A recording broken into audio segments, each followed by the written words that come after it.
we've got to interrupt because we've got some breaking news linked to the Bernie Madoff story. Adam Shapiro has just run in here with the very latest. What's up? This is the latest filing in the case. It involves Ezra Merkin, who ran Gabriel and the Ariel Funds. And this involves New York University's lawsuit against Mr. Merkin. Remember, Mr. Merkin invested with Mr. Madoff, and NYU is suing him for to regain $30 million that they invested, saying that he invested with Mr. Madoff without their permission. Well, Mr. Merkin's attorney, Andrew Levander, has filed a motion to get that lawsuit thrown out. We've just got hold of the latest filing. This comes from NYU, and it raises some really damning questions about the kind of business relationships Ezra Merkin had. In particular, this document lays out that Mr. Merkin employed a man by the name of Victor Teicher, who was convicted of securities fraud, was a felon, had several convictions, and had him as a senior advisor to the Ariel Fund. And this man apparently from jail in 1993, I believe it is, says, and this is according to the NYU document,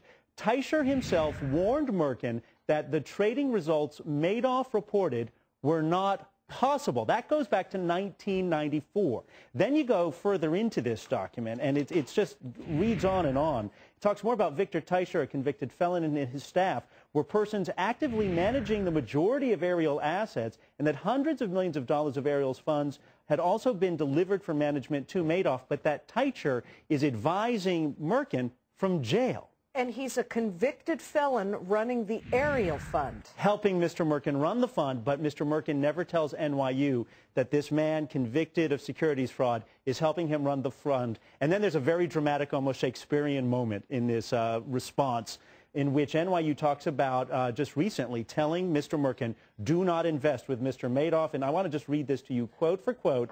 Under no circumstances could NYU invest with a fund that lacked oversight. Merkin responded with silence. He failed to reveal to NYU that, in fact, NYU was already heavily invested with Madoff indirectly through its earlier investment in Ariel. When a felon tells you somebody else is a crook, listen. Yeah. I mean, that's the headline. In 1994, this guy, Victor Teicher, convicted on several counts of securities fraud from jail, tells Mr. Merkin, don't invest with Mr. Madoff. And Merkin still did. He still did. And NYU's out $30 million. Yeah, and we should, in fairness to Mr. Merkin, we've called Andrew Levander to get a response to the response to the response. I mean, this is the legal world on crack, but this is their response to a response.